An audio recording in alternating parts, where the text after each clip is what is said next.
Bismillahirrahmanirrahim. Innal hamdalillah nahmaduhu wa nasta'inuhu wa nastaghfiruh wa na'udzu billahi min shururi anfusina wa sayyiati a'malina. Man yahdihillahu fala mudilla lahu wa man yudlil fala hadiya lahu. Wa ashhadu an la ilaha illallah wahdahu la syarika lahu wa ashhadu anna Muhammadan 'abduhu wa rasuluh. يا أيها الذين آمنوا اتقوا الله حق تقاته ولا تموتن إلا وأنتم مسلمون. يا أيها الناس اتقوا ربكم الذي خلقكم من نفس واحدة وخلق منها زوجها وبث منهما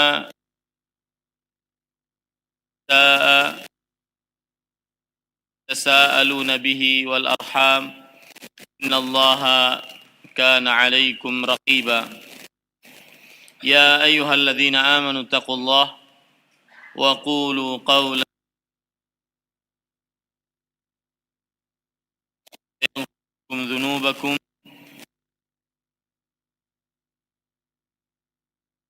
فوزا عظيما. أما بعد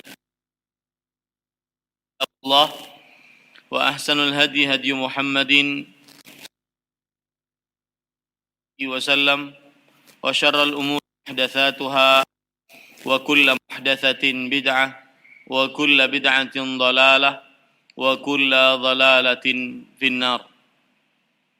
Alhamdulillah, kita bersyukur pada Allah Subhanahu wa taala pada hari ini Sabtu malam Ahad 16 Jumadil Ula 1441 Hijriah, kita Subhanahu wa ta'ala untuk duduk bersama di Masjid Al-Barkah dalam sebuah kajian rutin setiap Sabtu malam Ahad pekan kedua, membaca ayat-ayat suci Al-Quran dan hadis Rasul sallallahu alaihi wa ala alihi wasallam.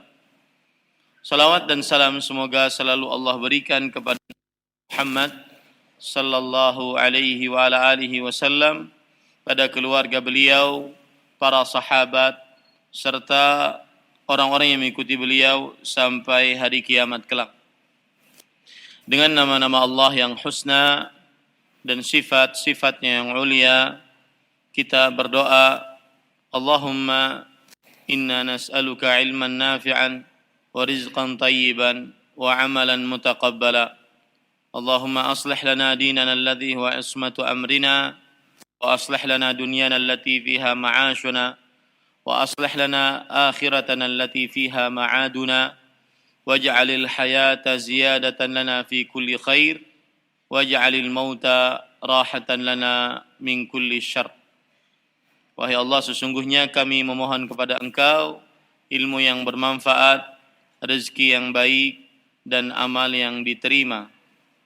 Wahai Allah, perbaikilah urusan agama kami yang merupakan benteng diri kami, dan perbaikilah urusan dunia kami yang di dalamnya tempat tinggal kami, dan perbaikilah urusan akhirat kami yang di dalamnya tempat kembali kami, dan jadikanlah kehidupan sebagai tambahan bagi kami dalam setiap amal kebaikan, dan jadikanlah kematian sebagai peristirahatan bagi kami dari setiap keburukan. Allahumma amin.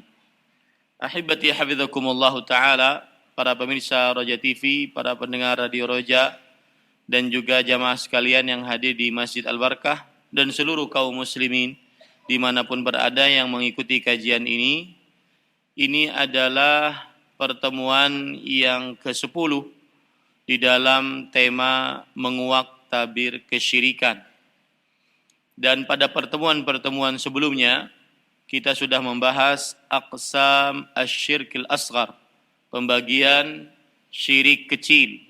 Kita bagi berdasarkan apa yang terjadi pada manusia, yaitu perbuatan-perbuatan mereka.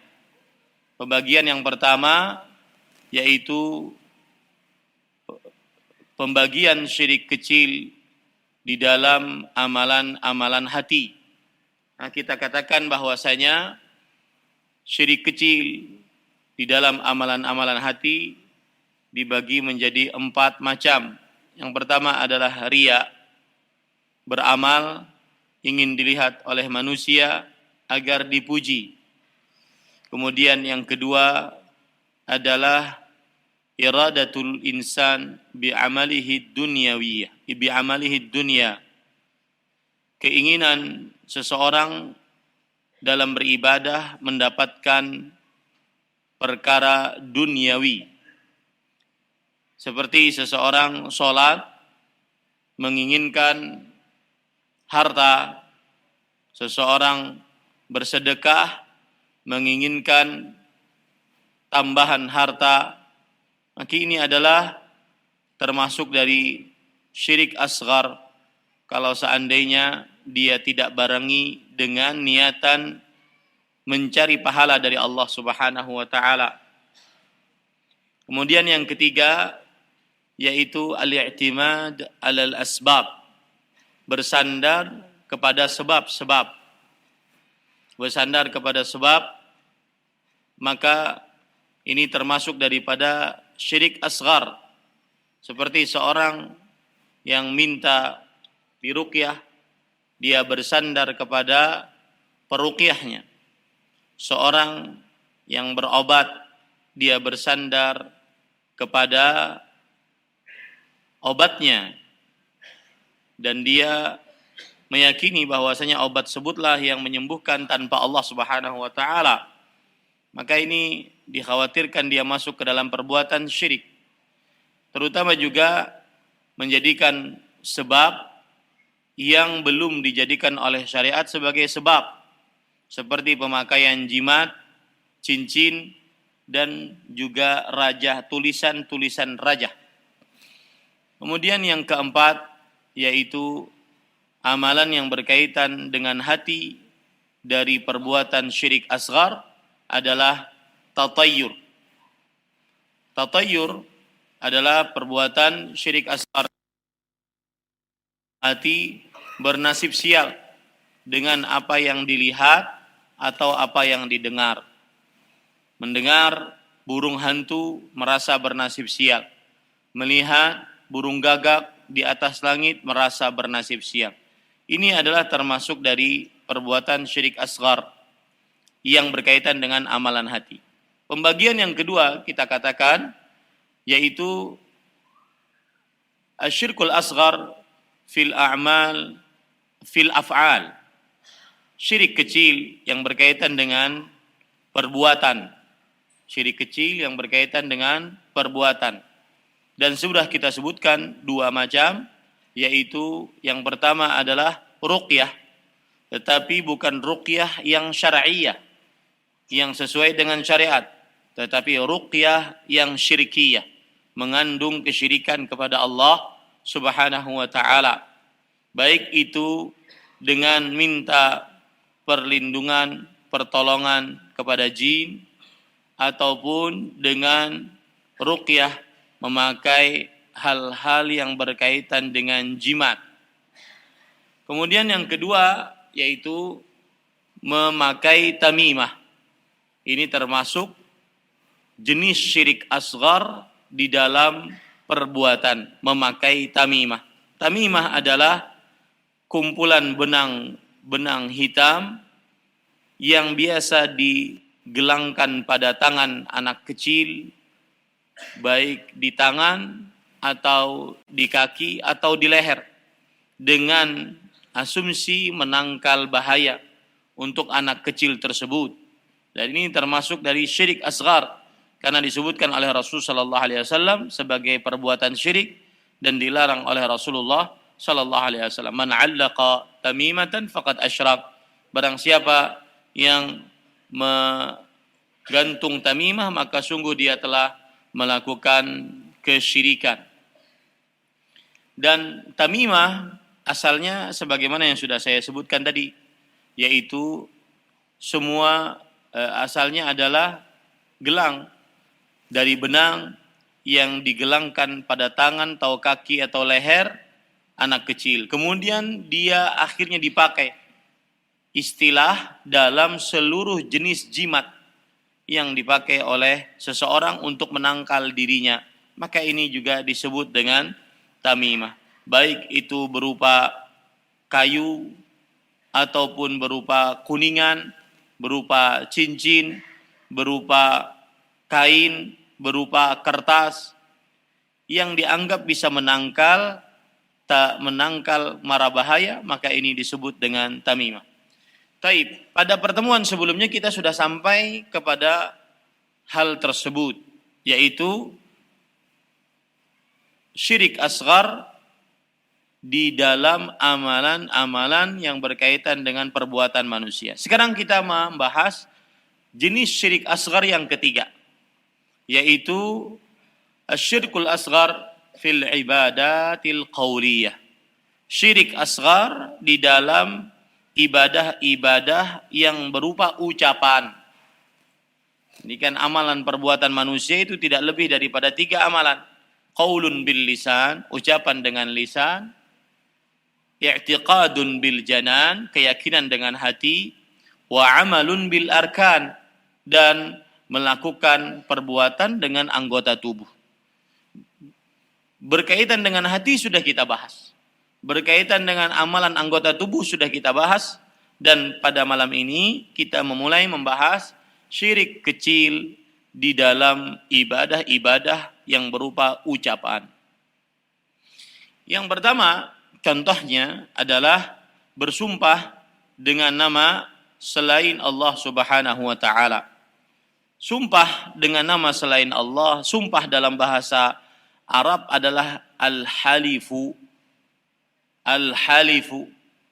Dan al-halifu adalah predikat atau masdar dari kata kerja halafa yahlifu. Halafa yahlifu. Sedangkan halafa yahlifu secara bahasa artinya adalah al-mulazamah, yaitu selalu bersama. Artinya secara bahasa halafa yahlifu adalah al-mulazamah. Kenapa demikian? Karena seorang manusia saat dia bersumpah, maka dia harus teguh dengan sumpahnya. Makanya al-halifu diambil dari kata kerja halafa yahlifu, yang artinya lazima yalzamu, yaitu terus bersama.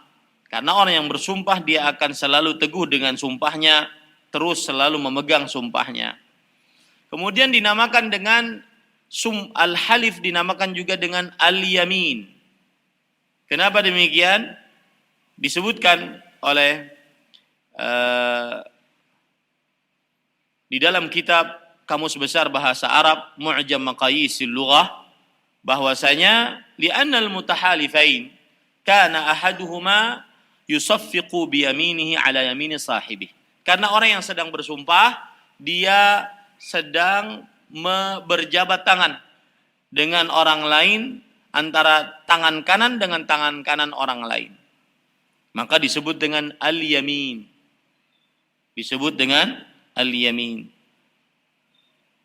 Allah Subhanahu wa taala berfirman dalam Al-Qur'an, la yu'akhidhukumullahu la yu'akhidhukumullahu bil-laghwi fi aymanikum. Wahfadhu aymanakum. Allah Subhanahu wa taala tidak mengambil dosa atas kalian di dalam hal yang sia-sia di dalam sumpah kalian. Walakin yu'akhidhukum bima 'aqadtumul aiman. Tetapi Allah akan menulis dosa atas sumpah-sumpah yang sudah kalian ikat, kalian tekankan. Intinya secara bahasa al-halif, sumpah dalam bahasa Arab al-halif dinamakan juga al-yamin. Makanya kan ada namanya kafaratul yamin, penebus sumpah. Ya, kafaratul yamin. Kemudian juga dinamakan al-qasam di dalam bahasa Arab. Al-qasam artinya sumpah. Nah, secara bahasa apa maknanya?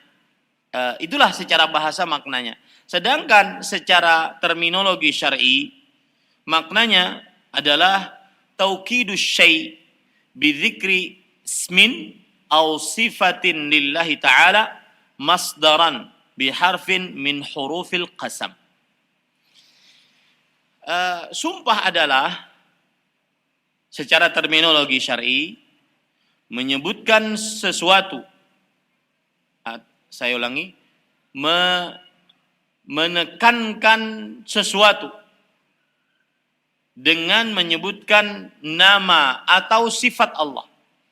Menekankan sesuatu dengan menyebutkan nama atau sifat Allah. Diawali dengan huruf-huruf sumpah.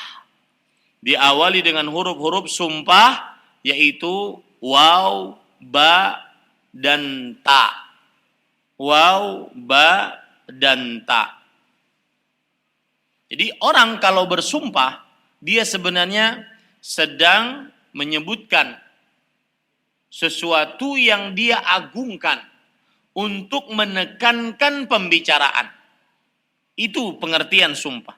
Menyebutkan sesuatu yang diagungkan. Dalam hal ini adalah nama dan sifat Allah. Nama dan sifat Allah. Untuk apa disebutkan sesuatu tersebut? Untuk menekankan apa yang sedang dibicarakan. Apa yang sedang dibicarakan. Dengan cara menyebutkan di depannya huruf-huruf sumpah. Seperti waw, ba, dan ta. Contohnya, wallahi, billahi, tallahi. 3 itu saja huruf yang bisa dijadikan sebagai sumpah. Ada beberapa perkataan orang Arab juga, Allahu. Ya. Tetapi itu bukan sumpah. Yang sumpah dengan huruf sumpah hanya dengan 3 huruf. Waw, ba, dan ta. Wallahi, billahi, tallah. Jadi tadi sumpah secara terminologi syariah adalah menyebutkan sesuatu yang diagungkan. Dalam hal ini nama atau sifat Allah. Untuk menekankan pembicaraan. Untuk menekankan pembicaraan.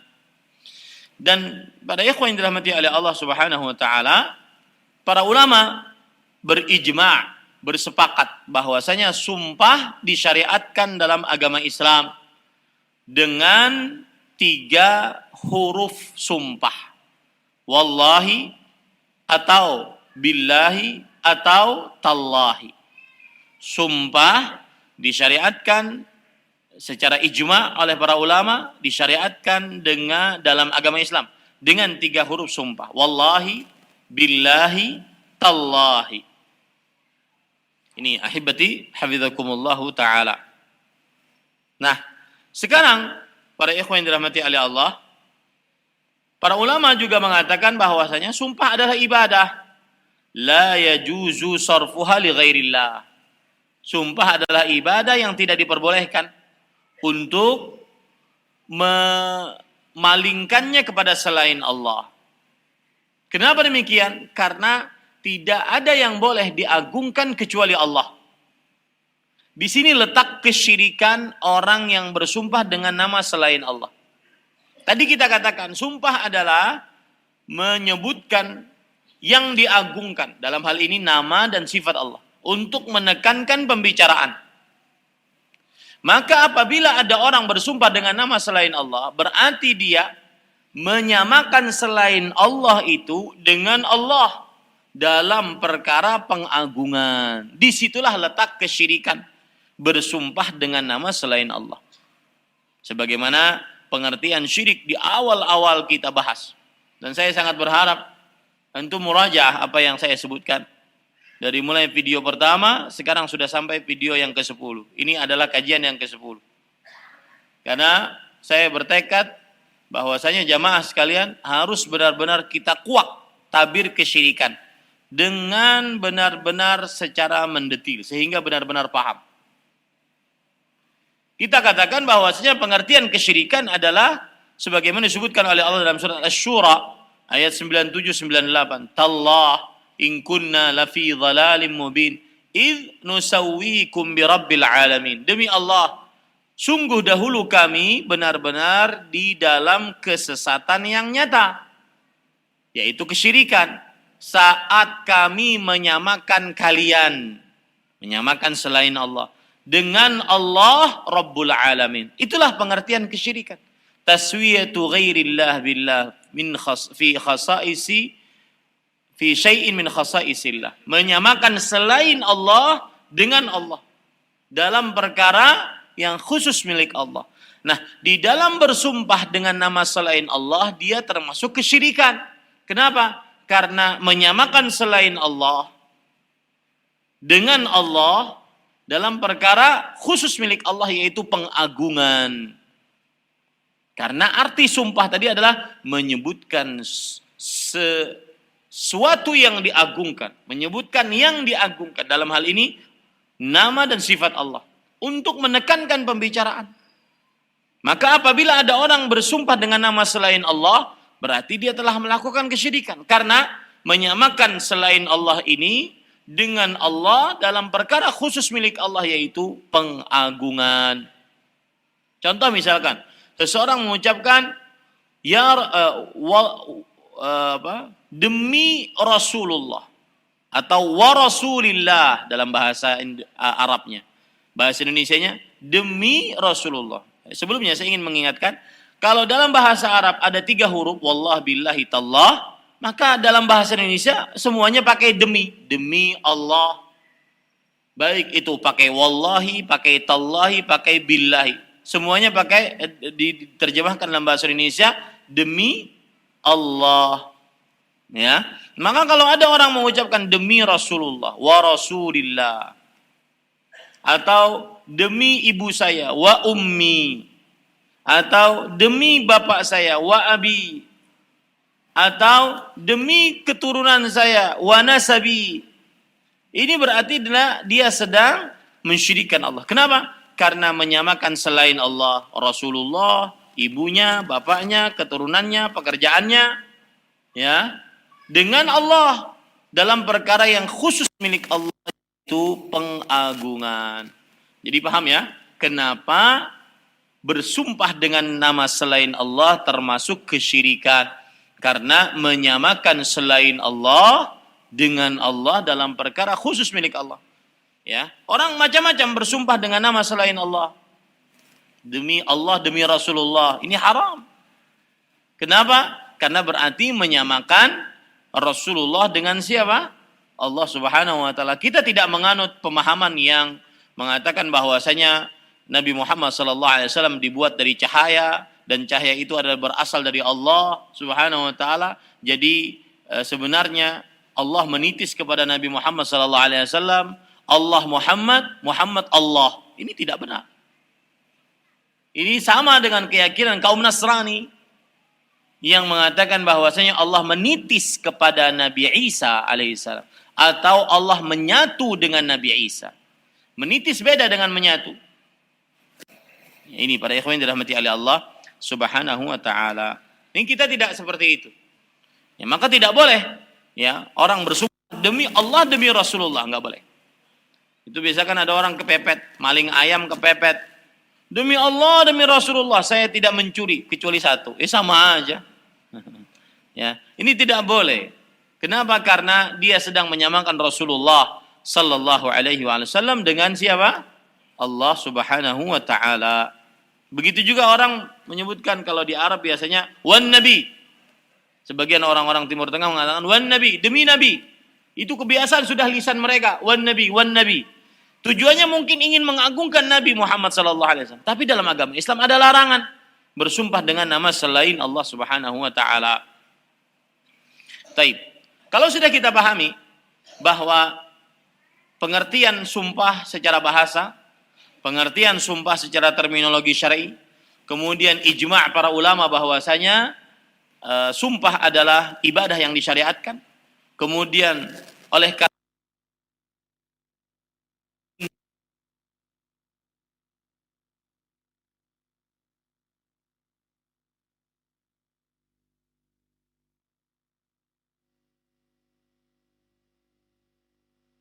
bersumpah dengan nama selain Allah dan dia termasuk kesyirikan.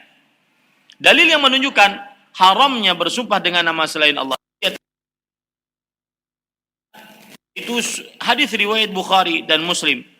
Nabi Muhammad sallallahu alaihi wasallam bersabda, ala innallaha yanhaakum an tahlifu bi abaikum. Man kana halifan falyahlif billah wa illa falyasmut.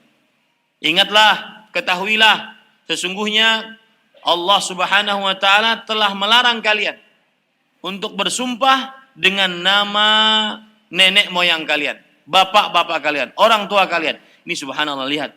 Hadisnya riwayat Bukhari, hadisnya begitu jelas seperti matahari di siang bolong, akan tetapi ternyata prakteknya di sebagian masyarakat masih bersumpah dengan nama, demi ibu saya, demi bapak saya. Ya, saya kadang-kadang terfikir, kenapa hadis yang begitu tegas larangannya, tidak ada talbis di dalamnya, tidak ada kerancuan di dalamnya, malah benar-benar diselisih oleh sebagian masyarakat. Contoh misalkan hadis yang begitu tegas, la yujassasul qubur, tidak boleh kuburan dikeramiki, apalagi sampai dibangun. Hadis begitu tegas, riwayat Muslim. Kenapa begitu tegas hadisnya, tetapi begitu juga penyimpangan yang begitu jelas dari sebagian masyarakat? Rasul sallallahu alaihi wasallam bersabda, "La'natullah 'alal yahud wan nasara ittakhadhu qubur anbiya'ihim wa salihihim masajid." Allah melaknat kaum Yahudi dan Nasrani yang menjadikan kuburan-kuburan nabi-nabi mereka atau orang-orang soleh mereka sebagai masjid.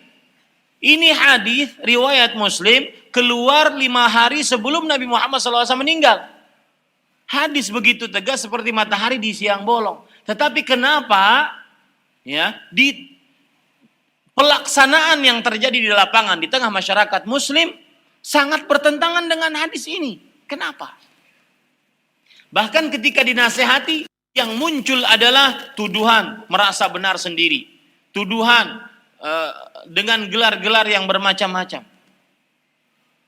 Kami yang sering mendakwahkan seperti ini, ataupun para ustadz-ustadz yang sering mendakwahkan agar jangan menjadikan kuburan sebagai masjid, tidak ada lain kecuali hanya ingin umat melaksanakan syariat Nabi Muhammad SAW.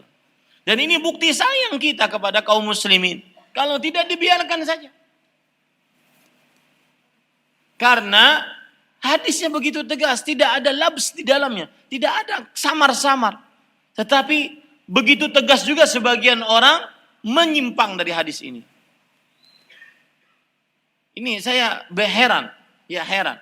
Maka dari hati yang paling dalam, terimalah hadis Rasulullah SAW. Anda akan ditanya di hari kiamat, madza ajabtumul mursalin? Apa yang kalian jawab dakwahnya para rasul? Bukan apa yang kalian jawab dari kebiasaan nenek moyang. Bukan. Ya. Madza ajabtumul mursalin, disebutkan oleh Allah Subhanahu wa taala dalam hal ini. Ya, bahwasanya kalian akan ditanya, apa yang kalian jawab dari dakwahnya para rasul? Itu yang akan ditanya oleh Allah Subhanahu wa taala. Jadi dari hati yang paling dalam, maka terimalah nasihat ini. Terimalah nasihat ini. Hadis begitu tegas, begitu jelas, begitu sahih. Tidak ada labs di dalamnya, samar-samar di dalamnya, tidak ada. Tetapi kenapa penyimpangan begitu tegas juga dari sebagian orang? Ini para ikhwan yang dirahmati oleh Allah Subhanahu wa taala. Itu ayat yang saya sebutkan tadi dalam surah Al-Qasas ayat 65. Wa yauma yunadihim, dan ingatlah pada hari di waktu Allah menyeru mereka. Fayaqul madza ajabtumul mursalin. Allah berfirman, apa jawaban kalian kepada para rasul? Lihat. Apa jawaban? Kita ini nanti akan ditanya 2 pertanyaan besar. Ya, madza kuntum ta'budun? Wa madza ajabtumul mursalin? Apa yang kalian sembah dan bagaimana kalian menjawab dakwah para rasul? Itu 2 pertanyaan. Surat Al-Qasas ayat 65 tentang rasul. Madza kuntum ta'budun? Ya, itu yang akan ditanya oleh Allah Subhanahu wa taala di hari kiamat kelak. Saya berpikir tidak ada lain, mungkin ya, Allahu a'lam. Mungkin tidak ada lain kecuali hawa nafsu, kecuali fanatik buta, Tidak ada lain. Karena Al-Qur'annya jelas, hadisnya jelas. Ini ahibati hafizakumullahu taala. Taib. Ingatlah sesungguhnya Allah telah melarang kalian untuk bersumpah dengan nenek moyang. Siapa yang bersumpah hendaklah dia bersumpah dengan nama Allah. Di sini ada perintah, falyahlif billah. Ada perintah di situ, ada lamut taukid, lamul amr. Falyahlif billah. Maka bersumpahlah kalian dengan nama Allah. Perintah dan asal hukum perintah menunjukkan kepada kewajiban. Ini menunjukkan bahwasanya sumpah adalah ibadah. Dan sumpah dengan nama Allah adalah ibadah kepada Allah Subhanahu wa taala. Wa illa falyasmut. Kalau tidak bersumpah dengan nama Allah, mendingan diam. Ini hadis Rasul sallallahu alaihi wasallam begitu tegas. Hadis riwayat Bukhari dan Muslim. Maka barang siapa yang bersumpah dengan nama selain Allah, baik itu nabi ataupun wali ataupun dengan Ka'bah, maka dia sudah bersumpah, dia sudah mengerjakan perbuatan dosa besar dan masuk ke dalam dosa kesyirikan. Karena Rasul sallallahu alaihi wasallam bersabda dalam hadis riwayat Imam Abu Daud, Imam Ahmad, dan hadisnya disahihkan oleh Imam Al-Albani rahimahullah, man halafa bi ghairillahi faqad kafara aw asyraka. Siapa yang bersumpah dengan nama selain Allah, maka sungguh dia telah kafir dan sungguh dia telah syirik. Dan ini adalah kufur duna kufur, kufur kecil dan syirik kecil. Kenapa demikian para ikhwah? Kenapa dinamakan kesyirikan? Bersumpah dengan nama selain Allah. Seperti yang saya ungkapkan tadi. Karena di dalam bersumpah dengan nama selain Allah terdapat pengagungan kepada makhluk. Pengagungan kepada makhluk. Maka barang siapa yang bersumpah dengan nama selain Allah, apapun siapapun dia, maka berarti telah menyamakan selain Allah dengan Allah dalam perkara pengagungan. Yang mana ta'zim la yaliqu illa bihi subhanahu wa ta'ala. Yang mana ta'zim, pengagungan tidak cocok kecuali hanya untuk siapa? Allah Jalla fi'ula. Ini para ikhwan yang dirahmati oleh Allah Subhanahu wa taala. Dan hukumnya bersumpah dengan nama selain Allah adalah syirik asghar. Adalah syirik asghar kalau seandainya cuma diucapkan di lisan, tidak ada di dalam hati. Jadi kalau orang mengucapkan demi Allah, demi Rasulullah, maka dia mengerjakan perbuatan syirik asghar. Ya, dia mengerjakan perbuatan syirik asghar. Tetapi kalau itu cuma di lisan, tapi kalau dia berkeyakinan di dalam hati bahwasanya ketika saya ucapkan demi Allah, demi Rasulullah, berarti dia mengagungkan Rasulullah seperti mengagungkan Allah Subhanahu wa taala, maka ini dia berarti sudah melakukan syirik apa? Akbar. Karena menyamakan Allah dengan selain Allah, menyamakan selain Allah dengan Allah Subhanahu wa taala. Ya, ini syirik akbar. Ini para ikhwan yang dirahmati oleh Allah Subhanahu wa taala. Taib, para ikhwan yang dirahmati oleh Allah Subhanahu wa taala, hadis yang lain diriwayatkan oleh Imam Abu Daud, Imam An-Nasa'i dari Abu Hurairah radhiyallahu an, Rasul sallallahu alaihi wasallam bersabda, "La tahlifu bi abaikum." Jangan kalian bersumpah dengan menyebut nama-nama bapak, orang tua, nenek moyang kalian. Wala bi ummahatikum, atau ibu kalian, wala bil andad, atau menyebut nama sekutu-sekutu. Wala tahlifu billah illa wa antum sadiqun. Dan janganlah kalian menyebut nama Allah saat bersumpah kecuali dalam keadaan kalian benar-benar jujur dalam sumpah kalian. Ini hadis memberikan pelajaran kepada kita bahwasanya jangan bersumpah dengan menyebut nama Allah dalam keadaan dusta. Itu termasuk daripada dosa besar. Ya, ini para ikhwan yang dirahmati oleh Allah. Kemudian para ikhwan yang dirahmati oleh Allah, dalam hadis yang lain riwayat Imam Ahmad, Imam Muslim, Rasul sallallahu alaihi wasallam bersabda, "Man halafa man kana halifan fala yahlif illa billah." Yang artinya barang siapa yang bersumpah, maka janganlah bersumpah kecuali dengan nama Allah. Ingat, kalau ada sebuah susunan kata menjadi kalimat, di depannya jangan, kemudian setelahnya itu kecuali, ini menunjukkan kekhususan. Man kana halifan fala yahlif illa billah. Siapa yang bersumpah, maka janganlah bersumpah kecuali dengan nama Allah. Nah, ini para ikhwan, ini zikrul isbat ba'da nafi yadullu 'ala al-ikhtisas, kata para ulama. Penyebutan pengecualian setelah peniadaan menunjukkan kepada pengkhususan. Artinya kalian boleh bersumpah hanya dengan nama Allah, tidak boleh dengan nama yang lain, khusus hanya dengan nama Allah. Nah, itu beberapa lafaz hadis. Di antaranya juga hadis riwayat Imam Abu Dawud, Imam Ahmad, Imam Al-Baihaqi dalam kitab As-Sunan Al-Kubra. Hadisnya disahihkan oleh Imam Al-Albani rahimahullah. Dari sahabat Nabi Buraidah bin Husayb radhiyallahu anhu, Rasul sallallahu alaihi wasallam bersabda, "Laisa minna man halafa bil amanah." Bukan dari kami siapa yang bersumpah dengan menyebut amanah. Amanah di sini maksudnya contohnya misalkan demi pekerjaan saya, ini amanah, dia akan diberikan amanah dengan pekerjaannya. Maka bukan dari golongan Rasul sallallahu alaihi wasallam. Imam Al-Khattabi atau Imam An-Nawawi juga mengatakan, makna laisa minna ay laisa ala tariqatina wa hadina. Yang dimaksud dengan makna bukan dari kami, maksudnya adalah bukan dari syariat kami, bukan dari jalan kami, bukan dari petunjuk kami. Dan ini menunjukkan dosa besar. Perbuatan tersebut apabila dikerjakan yang di dalamnya ada kata-kata laisa minna menunjukkan dosa besar. Ya, makanya bersumpah dengan nama selain Allah, bersumpah dengan amanah adalah dosa besar. Ini para ikhwan yang dirahmati oleh Allah Subhanahu wa taala. Hadis yang lain lagi, hadis riwayat Imam At-Tabarani dalam kitabnya Al-Mu'jamul Awsat. Kemudian Imam Al-Haythami dalam kitabnya Majma'uz Zawaid, dan Imam Asy-Syaukani rahimahullah mengatakan di dalam kitab Nailul Autar, rijaluhu thiqat, para perawinya adalah orang yang terpercaya.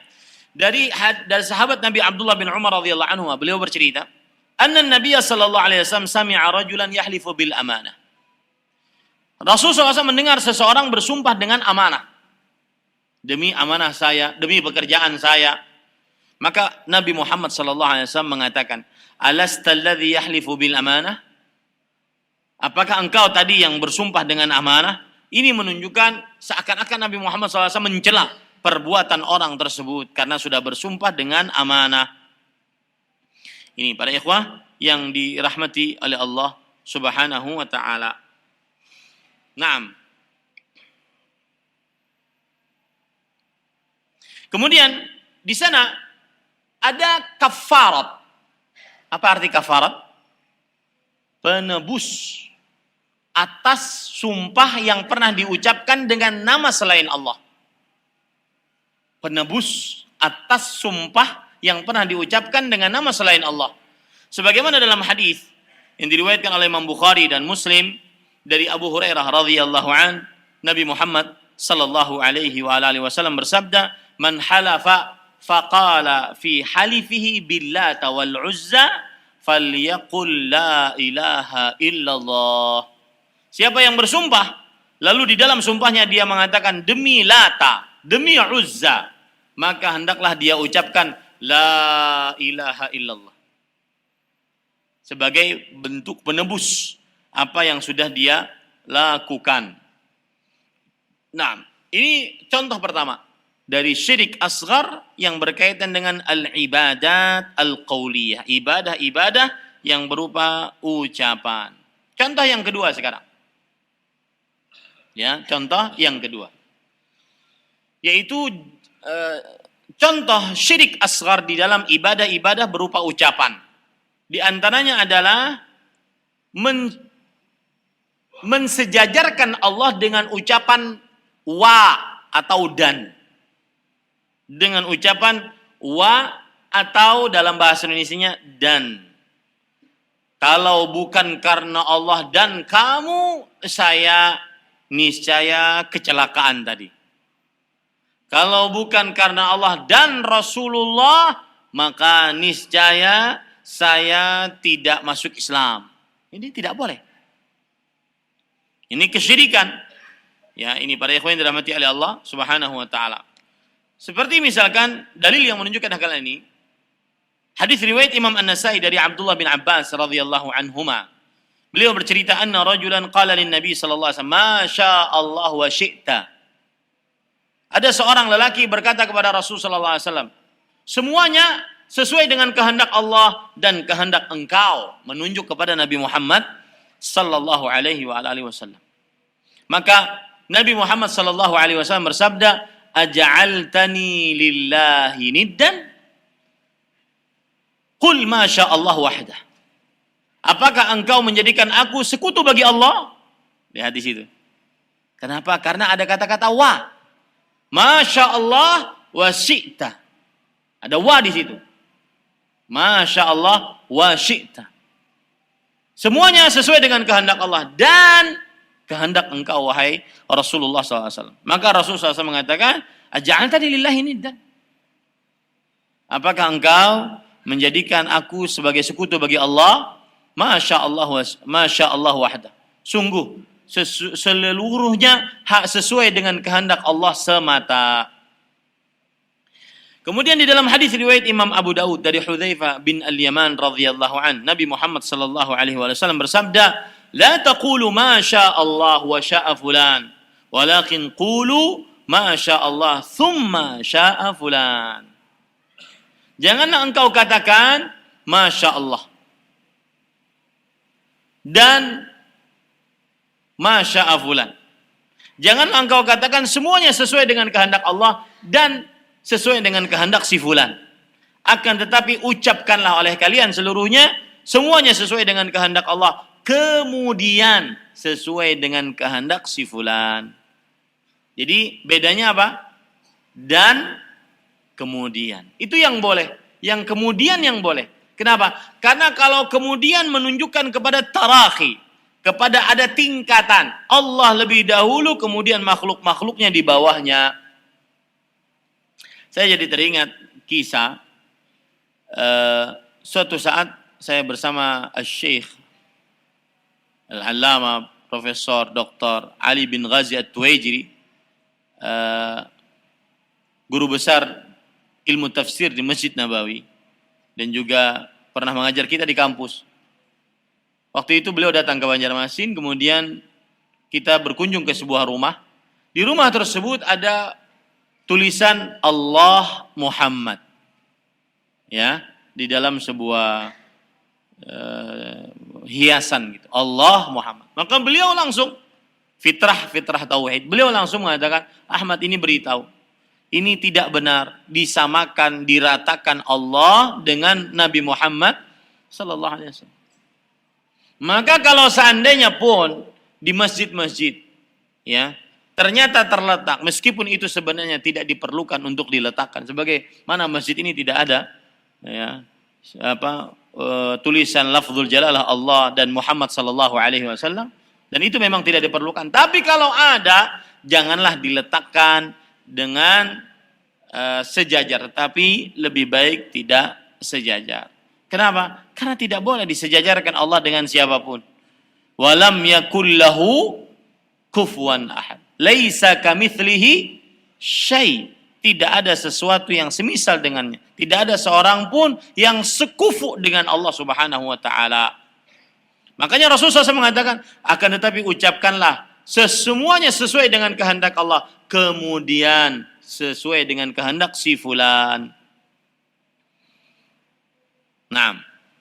Para ikhwan yang dirahmati oleh Allah Subhanahu wa taala,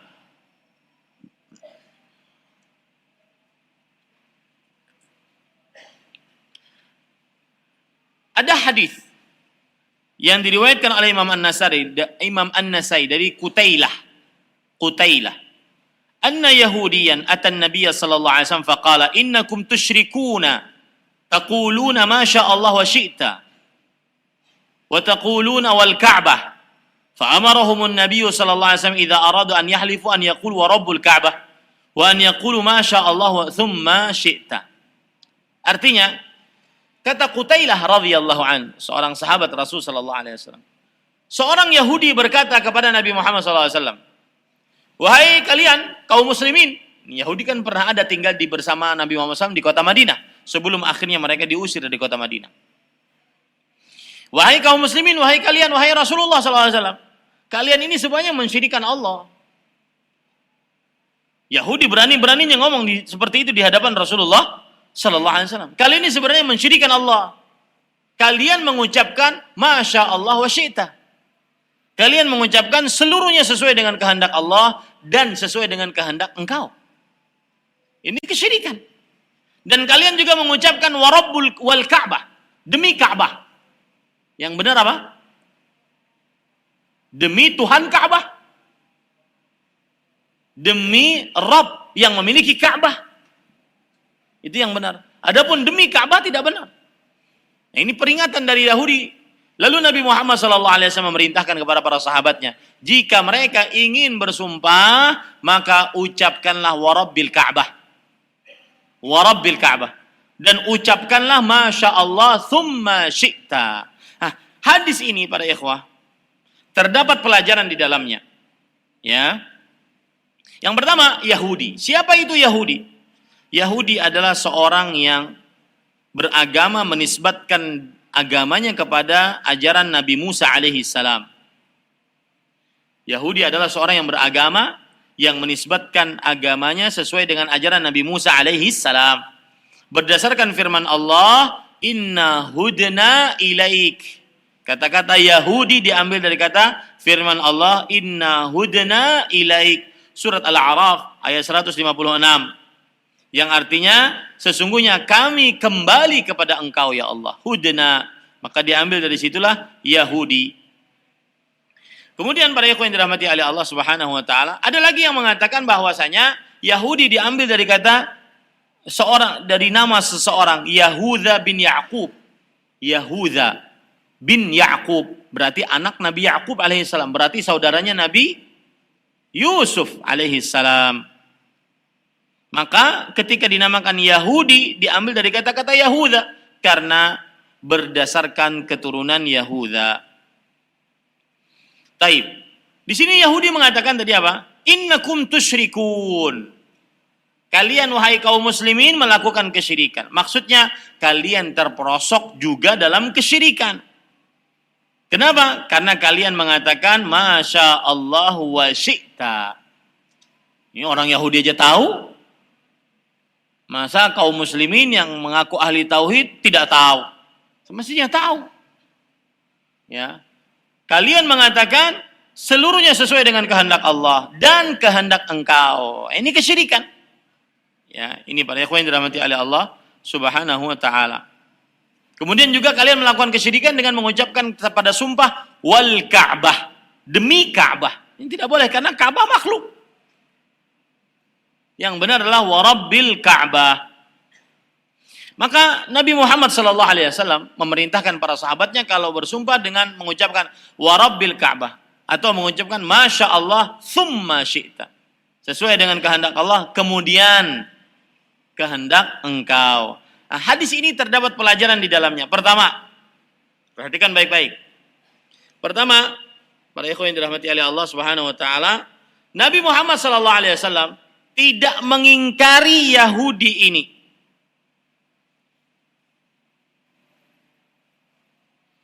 Kenapa? Padahal dia sedang mencela Nabi Muhammad SAW dan kaum muslimin. Karena apa yang dikatakan Yahudi benar. Kalau seandainya ada seorang kafir mengatakan perkataan benar, maka kita harus jujur, proporsional. Ya itu benar. Sebagaimana Rasulullah SAW membenarkan dari jin. Amalan yang diberikan oleh iblis kepada Abu Hurairah radhiyallahu anhu agar tidak didekati oleh jin pada malam itu. Itu membaca sebelum tidur, membaca apa? Ayat kursi. Maka kata Rasulullah SAW, sadaqaka wa huwa kadzub. Dia berkata benar kepada engkau. Dan dia adalah berdusta. Dia berdusta. Jadi kita bisa mengambil kebenaran dari siapapun. Dari muslim, dari kafir. Selama itu benar, kita ambil. Ya, selama itu benar kita ambil. Ini para ikhwan yang dirahmati oleh Allah Subhanahu wa taala. Tetapi bukan berarti kita mengatakan bahwa ambil baiknya, buang buruknya, bukan. Ya, tetapi kalau disampaikan kepada kita sebuah kebenaran berasal dari siapapun diambil. Al hikmatu dhalatul mu'min. Fa inna wajadaha fa huwa ahaqqu biha. Kebenaran itu adalah sesuatu yang hilang dari orang beriman. Dimanapun dia dapat, dia yang lebih berhak untuk mengambilnya. Seperti itu. Yang kedua, pelajarannya adalah disyariatkan untuk kembali kepada kebenaran. Nah, ini sering sekali sulit orang dinasihati. Terutama kalau kita berdakwah menerjang arus orang. Maka orang-orang sulit untuk dinasihati. Nanti timbullah tuduhan-tuduhan macam-macam, mengaku paling benar, diberikan gelar-gelar macam-macam. Kemudian sudah engkapling surga, panitia neraka, panitia kiamat, dan semisal. Susah untuk dinasihati. Tetapi yang berdakwah harus dia sabar. Ya, harus dia sabar, harus dia mencontoh para nabi. Coba bayangkan antum Nabi Ibrahim alaihissalam berdakwah puluhan tahun sampai 90 tahun. Yang beriman hanya 2 orang. Nabi Lut dengan istrinya Sarah. Padahal Namrud dan kaumnya sudah melihat mukjizat di depan mata. Nabi Ibrahim dimasukkan ke dalam api alaihissalam, beliau tidak terbakar. Melihat mukjizat. Apalagi ente nggak punya mukjizat. Ya. Maka kalau ditolak dakwahnya bersabar, dihina, dicaci, direndahkan, bersabarlah. Karena itu hikmatullah fil kaun. Itu sudah takdir Allah di dalam penciptaannya. Saat seorang menyampaikan kebenaran, pasti ada yang menentang. Makanya Allah berfirman, wa tawasau bil haq, tawasaw bis sabr. Saling nasihat menasihati dengan kebenaran, kemudian saling nasihat menasihati dengan kesabaran. Seakan-akan ada semacam hubungan erat antara dakwah kepada kebenaran dengan dakwah dengan kesabaran, pasti akan ditolak. Kemudian para ikhwah, makanya di sini harus kembali kepada kebenaran. Ya, walaupun itu pahit, ar-ruju' ilal haqq khairun minat tamadi fil batil, kata Abdullah bin Mas'ud radhiyallahu an. Kembali kepada kebenaran lebih baik daripada terus-menerus dalam kebatilan. Nah, kita lanjutkan nanti setelah salat Isya. Masih banyak pelajaran yang kita bisa ambil dari syirik asghar yang berkaitan dengan amaliyah ucapan. Sallallahu Nabi Muhammad walhamdulillahirabbil alamin. Wassalamualaikum warahmatullahi wabarakatuh. Roja TV, saluran tilawah Al-Quran dan kajian Islam. Alhamdulillah, kita bersyukur pada Allah Subhanahu wa taala yang telah memudahkan kita untuk melaksanakan salat Isya secara berjamaah. Salawat dan salam semoga selalu Allah berikan kepada Nabi kita Muhammad sallallahu alaihi wa ala alihi wasallam, pada keluarga beliau, para sahabat serta orang-orang yang mengikuti beliau sampai hari kiamat kelak. Ahibati hafizakumullah, para jamaah sekalian, para pemirsa Roja TV, para pendengar Radio Roja, dan seluruh kaum muslimin yang saya cintai karena Allah, semoga Allah Subhanahu wa taala selalu menjaga kita. Pada kesempatan sebelum salat Isya, kita mempelajari hadis tentang Yahudi. Di hadis Qutailah radhiyallahu an, bahwa Yahudi menasihati Rasulullah sallallahu alaihi wasallam, dan nasihatnya diterima oleh Rasulullah sallallahu alaihi wasallam. Dan kita ambil pelajaran tadi bahwa Nabi Muhammad sallallahu alaihi wasallam menerima apa yang dikatakan oleh orang Yahudi, padahal Yahudi sedang mencela Rasulullah sallallahu alaihi wasallam. Kenapa? Karena yang dikatakan oleh Yahudi pada perkara ini benar. Yang kedua adalah disyariatkan untuk kembali kepada kebenaran, lebih baik daripada terus-menerus di dalam kebatilan.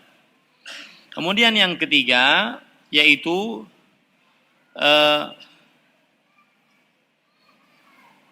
ini termasuk di dalam teori berdakwah.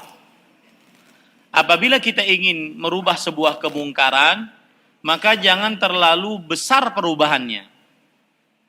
Apabila kita ingin merubah sebuah kemungkaran, maka jangan terlalu besar perubahannya. Seperti misalkan tadi kata Yahudi kan, wal Ka'bah, demi Ka'bah. Maka Nabi coba menambahi warabbil Ka'bah. Tidak terlalu besar perubahannya. Begitu juga Masya Allahu wa syi'ta. Seluruhnya sesuai dengan kehendak Allah dan sesuai dengan kehendakmu. Itu adalah lafal kesyirikan. Diganti dengan hanya sedikit saja. Masya Allah summa syi'ta. Tidak terlalu banyak perubahannya. Tetapi tetap signifikan. Nah ini tata cara berdakwah. Sama kalau seandainya Anda di rumah misalkan mendakwahi anak, istri, bahkan mungkin orang tua yang masih melakukan perbuatan-perbuatan mengada-ngada bid'ah. Maka pada saat itu hendaknya seseorang merubahnya jangan terlalu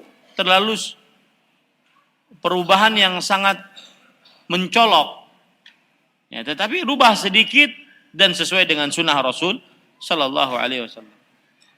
Ya, jangan terlalu mencolok, tetapi rubah sedikit dan sesuai dengan petunjuk Rasul Sallallahu Alaihi Wasallam. Nah, kemudian pelajaran yang keempat, yang terakhir pada bab ini, yaitu sebuah permasalahan. Timbul pertanyaan, kenapa tidak ada yang memberitahukan Nabi Muhammad SAW? Malah yang memberitahukan Nabi adalah seorang Yahudi. Kenapa tidak ada yang memberitahukan Nabi Muhammad SAW?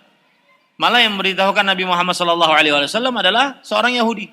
Maka jawabannya adalah mungkin Nabi Muhammad SAW belum mendengarnya dan belum mengetahuinya. Belum mendengarnya dan belum mengetahuinya.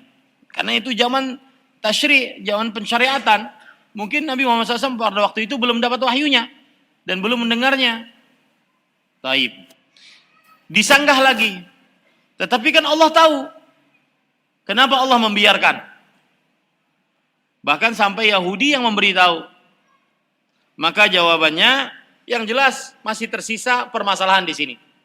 Akan tetapi pada ikhwan yang dirahmati oleh Allah, kita bisa menjawabnya adalah apa yang diucapkan Masya Allah wa syi'ta atau wal Ka'bah itu syirik asgar. Sedangkan yang dilakukan oleh Yahudi adalah syirik akbar. Ya, sedangkan yang dilakukan oleh Yahudi adalah syirik akbar. Maka para ikhwan yang dirahmati oleh Allah Subhanahu wa taala, ini sebenarnya adalah peringatan kepada kaum Yahudi itu tersendiri. Lebih baik Anda merubah perbuatan Anda yang syirik akbar dahulu sebelum Anda mengurusi syirik asghar. Seakan-akan dikatakan seperti itu. Paham enggak para ikhwan? Lebih baik Anda wahai Yahudi mengurusi perbuatan Anda dulu yang berkaitan dengan syirik akbar, mengeluarkan orang dari agama Islam, diancam kekal di dalam api neraka kalau seandainya mati di dalamnya, dibandingkan Anda mengurusi syirik asghar. Tetapi yang jelas ia bakal iskal. Tetap ada iskal, permasalahan di dalamnya. Kenapa Nabi Muhammad SAW tidak diberitahukan oleh Allah Subhanahu wa taala? Allahu alam hikmahnya apa? Yang jelas hadisnya seperti itu. Nah, sekarang yang ketiga. Macam yang ketiga dari syirik asghar yang berkaitan dengan ucapan, yaitu mengucapkan hujan ini turun karena bintang ini dan itu. Hujan ini turun karena bintang ini dan itu. Ini para ikhwan yang dirahmati oleh Allah, bisa syirik asghar, bisa syirik akbar. Syirik asghar adalah kalau seandainya yang mengucapkan tersebut, oh ini hujan karena ada bintang ini. Kalau dia mengucapkan bahwasanya bintang itulah penyebab, sedangkan dia masih meyakini Allah lah yang menurunkan hujan, maka ini syirik Syirik apa? Asghar. Kalau dia meyakini bahwa bintang itulah penyebab, tetapi tetap dia meyakini bahwasanya Allah lah yang menurunkan hujan, maka ini syirik asghar. Kenapa? Karena Allah tidak menjadikan bintang sebagai sebab turunnya hujan. Ustaz, bintang apa yang dimaksud? Allahu a'lam para ikhwah. Dulu ada namanya bintang-bintang macam-macam. Bintang bentuknya Scorpio, bintang bentuknya ini, bintang bentuknya ini. Keyakinan orang Arab. Nah, apabila ada orang mengatakan kita ini turun hujan karena ada bintang ini, kita selamat karena ada bintang ini, maka jika ucapan itu maksudnya adalah bintang penyebab kebaikan, tetapi masih meyakini Allah lah yang maha mengatur, maha pencipta, maha berkuasa, maka ini hukum ucapan ini adalah syirik apa? Syirik asghar. Tetapi kalau seandainya dia meyakini bintang itulah yang mengatur, mencipta, berkuasa, maka ini naik menjadi syirik apa? Akbar. Dalil yang menunjukkan akan hal ini adalah hadis riwayat Imam Muslim dari Abdullah bin Abbas radhiyallahu anhuma. Rasul sallallahu alaihi wasallam bersabda, asbaha minan nas syakirun wa minhum kafir.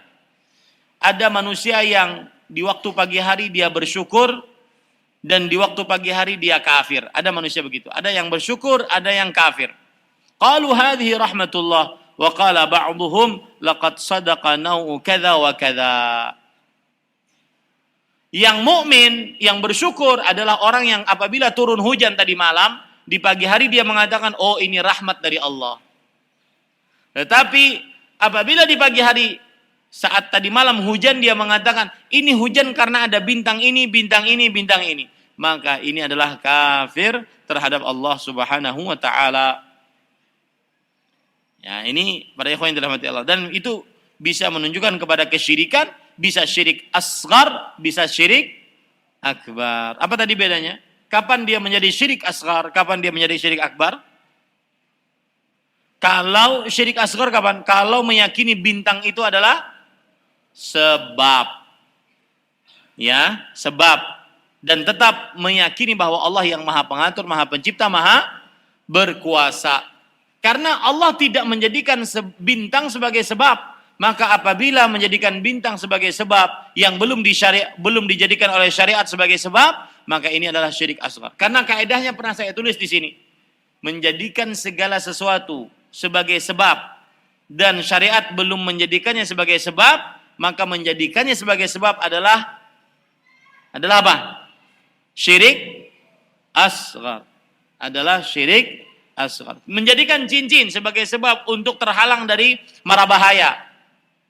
Maka ini berarti menjadikan sebuah cincin sebagai sebab untuk menangkal mara bahaya. Yang mana syariat belum menjadikan cincin sebagai sebuah sebab untuk menangkal mara bahaya. Maka menjadikan cincin sebagai sebab untuk menangkal mara bahaya adalah syirik asghar. Paham ini para ikhwah? Nah, seperti itu selanjutnya. Dalil yang lain yaitu hadis riwayat Bukhari dan Muslim dari Zaid bin Khalid al-Juhani radhiyallahu an. Beliau bercerita, shalla bina Rasulullah sallallahu alaihi wasallam salata subh bil Hudaybiyah. Suatu pagi Rasulullah SAW salat subuh bersama kita di Hudaybiyah. Ini berarti tahun ke-6 Hijriah. Fi ithri sama'in kanat minal lail. Yaitu dalam keadaan tanah basah karena ada hujan di malam hari. Salatnya salat subuh. Falaman sarafa aqbala 'alan nas. Ketika setelah selesai salat, beliau menghadap manusia dan beliau berkata, hal tadruna madza qala rabbukum? Tahukah kalian apa yang diucapkan oleh Rabb kalian? Para sahabat beradab kepada Rasulullah SAW. Allah wa rasuluhu a'lam. Allah dan Rasulnya lebih mengetahui. Maka Rasulullah SAW bersabda, asbaha min ibadi mu'minun bi wa kafir. Fa amma man qala mutirna bi fadlillah wa rahmatihi fadzalika mu'minun bi wa kafirun bil kawkab. Wa amma man qala mutirna bi nau'i kadza wa kadza fadzalika kafirun bi wa mu'minun bil kawkab.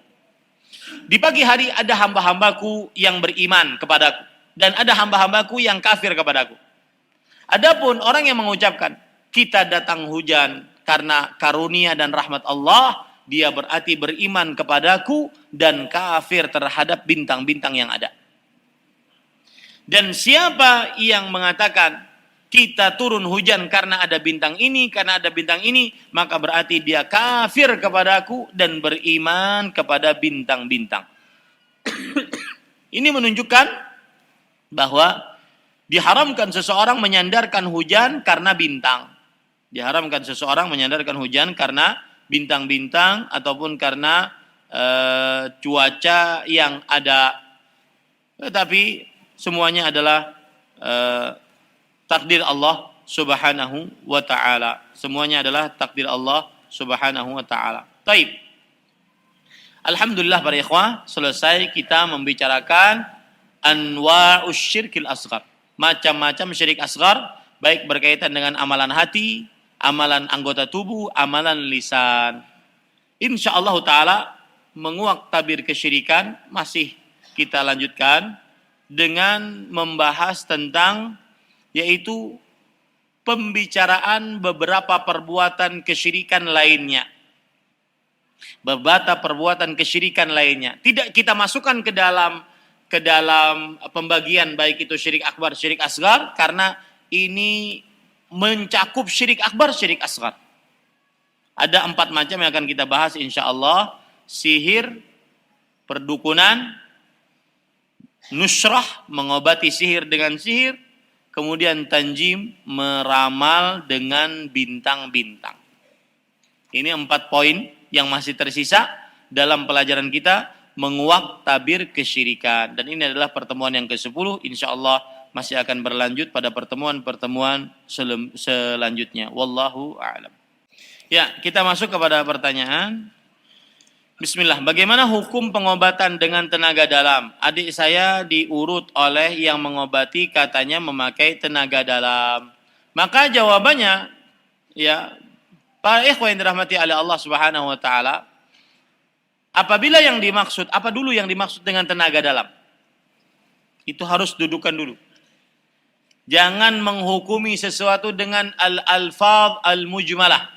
Lafat-lafat yang mujmal, global, umum. Yang belum ada lafat tersebut di dalam syariat Islam. Apa dulu yang Anda maksudkan dengan tenaga dalam? Kalau seandainya tenaga dalam tersebut adalah seseorang berolahraga, kemudian dia mempunyai kebiasaan dengan olahraga tersebut, akhirnya dia terbiasa, maka pada saat itu mengobatinya adalah tidak mengapa. Tetapi tidak dikenal tenaga dalam kecuali dengan meminta bantuan kepada jin. Ya. Kecuali meminta bantuan kepada jin. Maka ini diharamkan dalam agama Islam. Dan para ikhwan yang dirahmati oleh Allah, tenaga dalam, ilmu kebal, kalau seandainya itu baik, niscaya akan dimiliki oleh siapa? Rasulullah sallallahu alaihi wasallam. Apalagi ilmu kebal, makan beling. Enggak ada kerjaan ini, makan beling, makan paku. Ya. Apa hebatnya orang bisa makan beling? Apa hebatnya coba? Saya bertanya, dari sisi agama, apa hebatnya orang bisa makan beling, makan paku? Apa hebatnya? Ada dalil yang menunjukkan dia adalah keistimewaan? Ada dalil yang menunjukkan bahwasanya orang kebal istimewa? Nah, jangankan manusia biasa, Nabi Muhammad sallallahu alaihi wasallam, Khalilullah, Sayyidu waladi Adam. Ya, Sayyidu waladi Adam. Tadi saya nonton sebuah video kajian menarik subhanallah tentang kedudukan Nabi Muhammad sallallahu alaihi wasallam. Nabi Musa alaihissalam kalimullah. Orang yang Rasul ulul azmi yang langsung berbicara dengan Allah, tapi di bumi. Nabi kita Muhammad sallallahu alaihi wasallam kalimullah di atas langit. Sallallahu alaihi wa ala alihi wasallam. Khalilullah, sayyidu waladi Adam. Pemimpin anak Adam. Sayyidul mursalin wal muttaqin. Tetapi ya, kusirat rubaiyatuh. Sujja ra'suh. Ketika peperangan Uhud, kepala beliau pecah. Kemudian rubaiyah beliau patah. Rubaiyah itu, ini gigi di tengah dua, itu namanya thunyah. Kemudian setelahnya itu adalah rubaiyah. Atau setelah thunya kemudian ada gigi ada gigi taring. Setelah gigi taring atau sebelum gigi taring rubaiyah namanya. Pokoknya masih di sini. Patah gigi beliau. Itu Khalilullah. Saya tanya sekarang, apa dalil yang menunjukkan bahwasanya makan beling punya ilmu kebal istimewa di sisi Allah? Apa dalilnya? Ya, ini para ikhwan yang dirahmati oleh Allah Subhanahu wa taala. Maka tadi kita katakan, apa dulu tenaga dalam yang Anda maksud? Kalau seandainya ada penyimpangan agama, di dalamnya minta bantuan kepada jin, ada meditasi, ada melakukan telepati dengan orang-orang sebelumnya yang di dalam halusinasinya, yang biasanya mereka ini halu. Ya. Maka pada saat itu diharamkan karena berarti minta bantuan kepada jin. Wallahu a'lam. Bagaimana Ustadz berkenaan dengan perakiraan cuaca yang diperkirakan BMKG, apakah diperbolehkan untuk dipercayai? Bagaimana sikap kita? Maka jawabannya boleh dipercayai, tetapi harus dikaitkan dengan kehendak Allah Subhanahu wa taala. Makanya kalau Anda menyebutkan ya dengan kehendak Allah ya perakiraan cuaca besok seperti ini. Dengan sesuai kehendak Allah perakiraan cuaca sesuai. Kenapa diperbolehkan mempercayai? Karena perakiraan cuaca itu bisa diketahui karena penelitian yang sudah begitu banyak. Akhirnya mereka bisa memastikan bahwasanya kalau angin ke barat daya maka akan terjadi seperti ini. Kalau seandainya ada hembusan angin ke sini maka akan terjadi seperti itu. Karena saking seringnya terjadi, kemudian itu sudah menjadi penelitian ilmiah, dan itu bukan hal gaib, yaitu bisa dilihat dengan kasat mata. Bukan hal gaib. Yang diharamkan meramal adalah meramal hal gaib. Seperti kahin yang meramal akan kejadian yang akan datang. Atau arraf yang meramal kejadian yang telah lalu. Barang hilang, motor hilang, mobil hilang, emas hilang, istri hilang. Ya, ini arraf. Maka orang-orang seperti ini tukang ramal. Adapun perakiraan cuaca, maka itu adalah sebuah penelitian ilmiah yang bisa dibuktikan secara valid. Dan dia bukan ilmu gaib, tetapi ilmu kasat mata yang bisa dilihat oleh mata. Wallahu a'lam.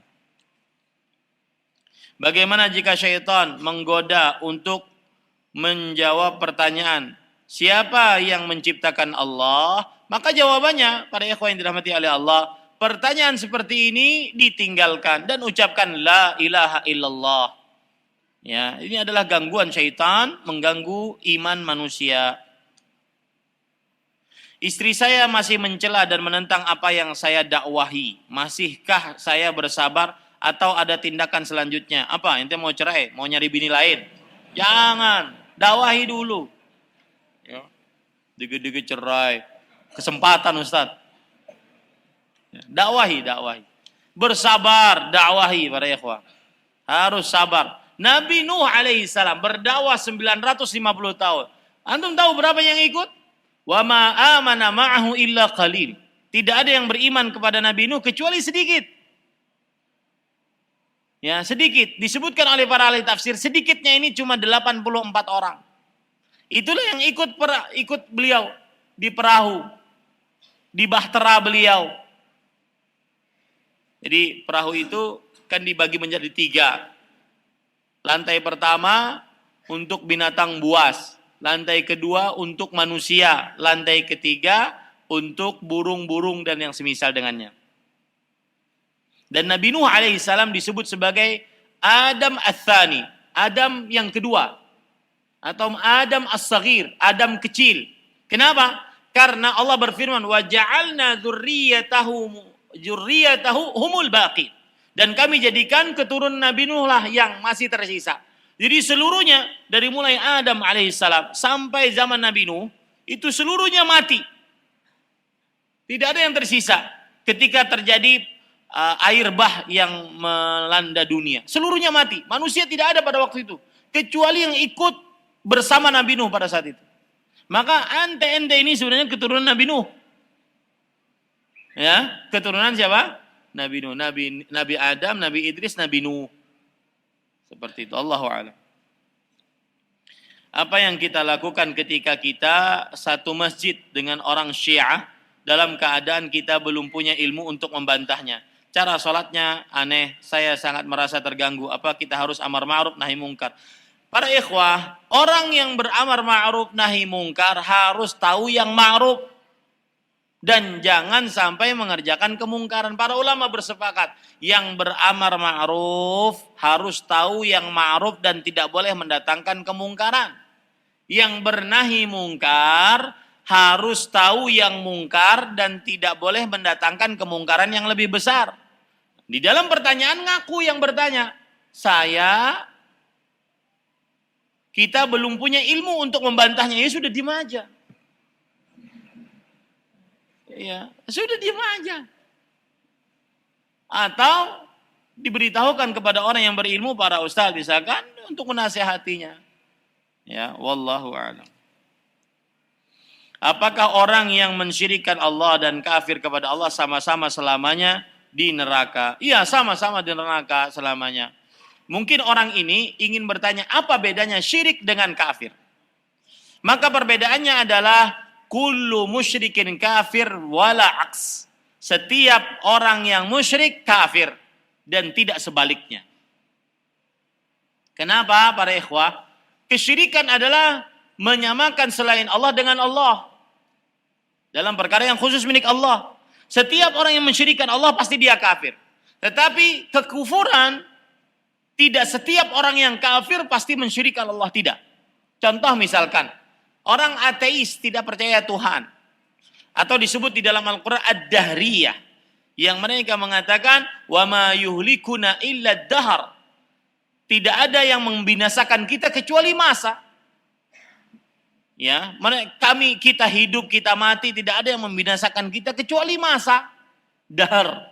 Dahar itu artinya masa. Nah, ini adalah kaum dahriyah atau ateis.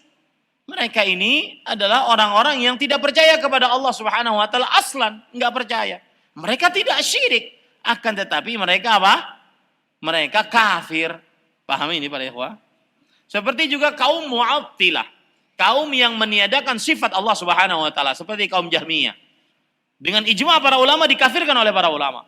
Kaum Jahmiyah yang mengatakan bahwa Allah tidak mempunyai sifat. Allah tidak di dalam, tidak di luar, tidak di depan, tidak di belakang, tidak di kanan, tidak di kiri, tidak di atas, tidak di bawah. Berarti apa? Tidak ada. Makanya para ulama mengatakan al-mu'attilatu ya'buduna adaman. Kaum yang menafikan sifat itu menyembah sesuatu yang tidak ada. Mereka menafikan Allah. Allah tidak mempunyai wajah, Allah tidak mempunyai zat. Ya. Nah, ini kafir. Tapi apa musyrik? Enggak. Makanya kullu musyrikin kafir wala aks. Setiap orang musyrik itu kafir. Tetapi tidak sebaliknya. Dan dua-duanya diancam dengan nerakanya Allah Subhanahu wa ta'ala. Kekal abadi di dalamnya jika mati di atasnya dan belum bertobat. Apakah pernyataan Allah dan Rasulnya yang lebih mengetahui ini termasuk ini termasuk kategori mensejajarkan Rasulullah dengan Allah Subhanahu wa ta'ala? Allahu wa rasuluhu a'lam. Maka para ikhwah ini tidak masuk. Kenapa? Karena pertama Nabi Muhammad SAW membiarkannya. Ini menunjukkan bahwasanya tidak ada kesetaraan di dalamnya. Ya, tetapi ini menunjukkan bahwasanya memberikan keilmuan hanya kepada Allah dan Rasulnya, karena Rasulullah SAW adalah mendapatkan wahyu dari Allah Subhanahu wa ta'ala, bukan mensejajarkan Allah Subhanahu wa ta'ala. Bagaimana dengan anggapan dengan warna pakaian yang kita pakai? Contoh dengan memakai warna merah supaya ada kesan atau dipandang berani. pakai warna biru supaya kita dipandang anggun dan sebagainya. Lalu pertanyaannya, ente nanya apa gitu? Mana yang nanya? Ente nanya apa? Maksudnya, apakah boleh berkeyakinan seperti ini? Mungkin itu ya. Tapi itu kan asumsi saya. Yang nanya mana yang nanya? Ya. Taib, kita pakai asumsi saya. Bolehkah berkeyakinan seperti ini? Maka jawabannya, ini namanya al-fa'l. Rasulullah SAW bersabda, la adwa wa la tiyarah wa yu'jibunil fa'l. Hadis riwayat Muslim. Tidak ada penyakit menular dengan sendirinya. Tidak ada burung yang menghantarkan kesialan. Ya. Tidak ada safar, bulan safar yang mendatangkan kesialan. Wala hamah, tidak ada burung hantu yang mendatangkan kesialan. Wa yu'jibunil fa'l. Dan aku takjub dengan al-fa'lu. Para sahabat bertanya, wa mal fa'lu ya Rasulullah?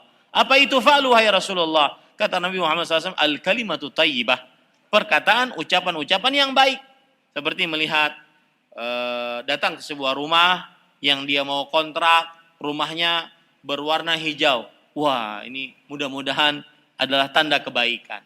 Ini namanya al-fa'l. Tidak mengapa. Ini tidak mengapa. Dan bukan termasuk daripada tiyarah. Wallahu a'lam. Saya kalau melihat orang-orang yang berzikir dengan keras, salawatan yang dibikin-bikin dalam hati saya merasa kesal. Apakah ini termasuk penyakit hati? Bagaimana langkah-langkah mengatasi hal tersebut? Para ikhwah, kita harus diletakkan dulu apa yang dimaksud dengan berzikir dengan keras. Nabi kita Muhammad SAW ketika melihat para sahabat berzikir, berdoa dengan keras, maka beliau mengatakan, irba'u ala anfusikum fa innakum la tad'una asamma wala ghaiban. Ya, rendahkan suara kalian, sesungguhnya kalian tidak berdoa kepada zat yang tuli dan ghaib. Innama tad'unahu sami'an qariban mujiban. Sesungguhnya kalian berdoa kepada yang maha mendengar, maha melihat, dan maha mengabulkan. Nah, ini menunjukkan bahwasanya apa yang dimaksud dulu dengan berzikir dengan keras? Ya, apakah berzikir dengan keras mengucapkan zikir dengan kencang-kencang? Maka ini tidak disyariatkan dalam agama Islam. Tapi berzikirlah dengan suara yang lembut. Rasul Allah Subhanahu wa taala berfirman di dalam Al-Qur'an tentang berzikir dengan suara yang lembut.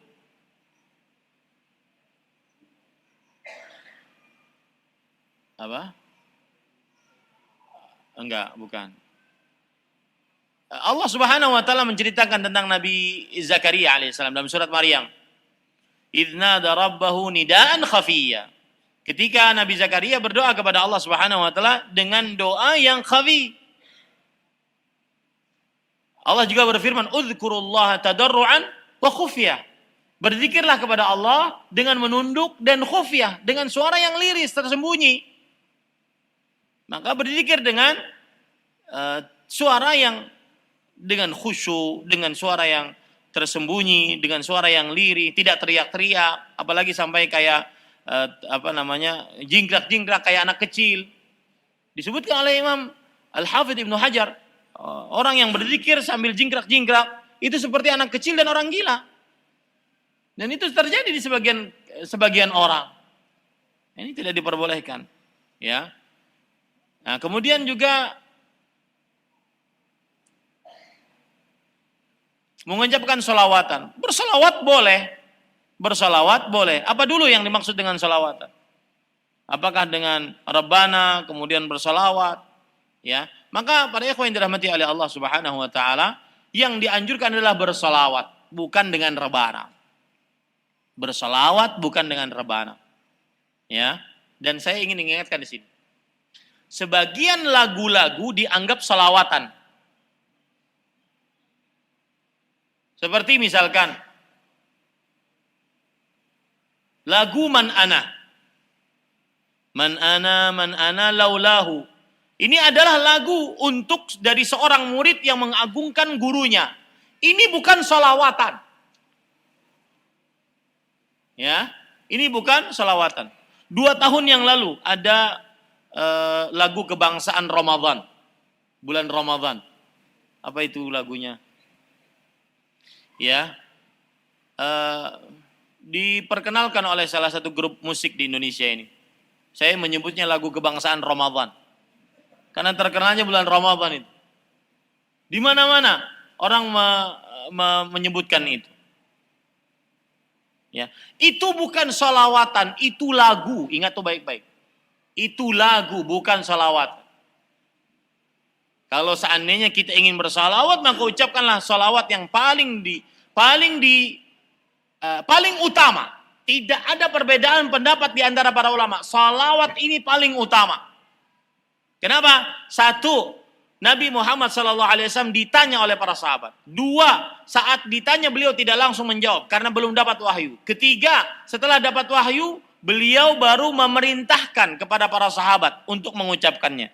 Allahumma salli ala Muhammad wa ala ali Muhammad kama sallaita ala Ibrahim wa ala ali Ibrahim innaka Hamidum Majid wa barik ala Muhammad wa ala ali Muhammad kama barakta ala Ibrahim wa ala ali Ibrahim innaka Hamidum Majid. Ini ijma' para ulama, sepakat para ulama salawat yang paling afdal. Hadis yang riwayat Bukhari Muslim. Ada yang berani nantang ini? Enggak ada, Pak.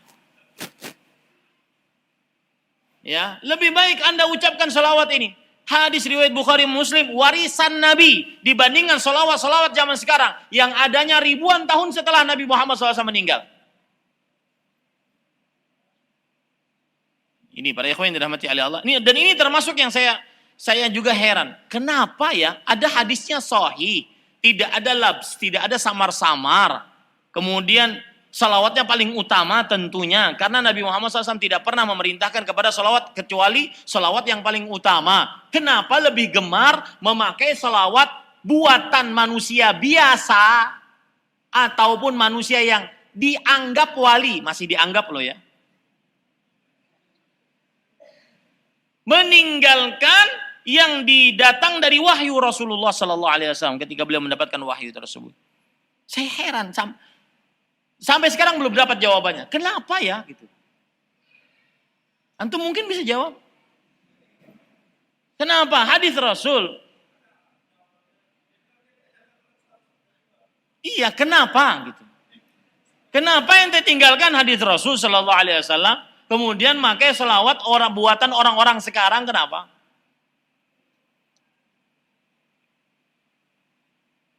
Ada lagi permasalahan yang sering dibahas. Yaitu permasalahan guru harus bersanad. Salah satu permasalahan dari permasalahan guru harus bersanad ini adalah akhirnya ada amalan yang belum ada dalilnya di dalam kitab-kitab hadis yang mu'tabar. Sahih Bukhari, Sahih Muslim, Sunan Abi Dawud, Sunan Tirmidzi, Sunan Nasa'i, Sunan Ibnu Majah, Muwatta Malik, Musnad Imam Ahmad, Mustadrak Hakim, Musnad Ibnu Abdul Razzaq, Musnad Abdul Razzaq, Musnad Ibnu Abi Syaibah, Musnad Abu Ya'la, dan kitab-kitab hadis yang mu'tabar, yang begitu banyak. Timbul pertanyaan, ada orang bawa amalan yang belum ada dalilnya di dalam kitab-kitab hadis tersebut. Dengan dalih bahwa guru saya bersanad sampai Rasulullah. Saya timbul pertanyaan, dan ini belum saya dapatkan jawabannya. Mungkinkah, ini saya tidak mencela ya, saya bertanya, beneran bertanya, serius nanya. Mungkinkah ada amalan dengan dalih guru bersanad? Ya, ini serius nanya. Mungkinkah ada amalan dengan dalih guru bersanad sampai Rasulullah, sedangkan amalan tersebut belum termaktub di dalam kitab-kitab hadis yang sekarang sudah bisa kita baca? Ini salah satu permasalahan yang sering dibahas dalam perkara guru harus bersanad. Karena mereka menganggap bahwasanya ente itu gurunya bukan keturunan Nabi, kami gurunya keturunan Nabi dan bersanad, berarti sampai sanad. Dan sebagai pengumuman juga, saya punya sanad. Jadi kalau mau guru silakan. Ya saya punya sanad di rumah. Saya belajar ilmu hadis. Saya ada sanadnya. Sampai kepada Rasul sallallahu alaihi wasallam, saya punya hadis yang sampai sanadnya kepada Rasul sallallahu alaihi wasallam. Paham ini para ikhwah? Nah, itu permasalahan. Jadi jangan mau dibohongi kalau seandainya masalah guru bersanad. Betul, guru itu harus bersanad, itu bagus, sangat bagus. Tetapi kalau dengan dalih guru harus bersanad, kemudian akhirnya keluar amalan yang belum ada dalilnya di dalam kitab-kitab hadis, walaupun hadisnya palsu. Bayangkan, hadisnya palsu, nggak ada juga dalilnya. Lalu mau disebut apa lagi? Dan itu dipercaya bahwasanya itu amaliyah. Padahal dinyatakan dengan dalih bahwasanya guru bersanad. Paham ini para ikhwah? Nah ini. Semoga ini bisa dimaklumi. Dan itu tadi saya serius bertanya. Saya tidak mencela, saya tidak menghinakan. Mungkinkah ada amalan yang belum ada disebutkan di dalam kitab-kitab hadis, walaupun hadisnya palsu, dengan dalih guru bersanad? Paham ini para ikhwah? Ini yang bisa saya sampaikan. Kita cukupkan dengan kafaratul majlis. Subhanakallahumma bihamdik asyhadu an la ilaha illa anta astaghfiruka wa atubu ilaik. Wa sallallahu nabiyana Muhammad walhamdulillahirabbil alamin. Wassalamualaikum warahmatullahi wabarakatuh.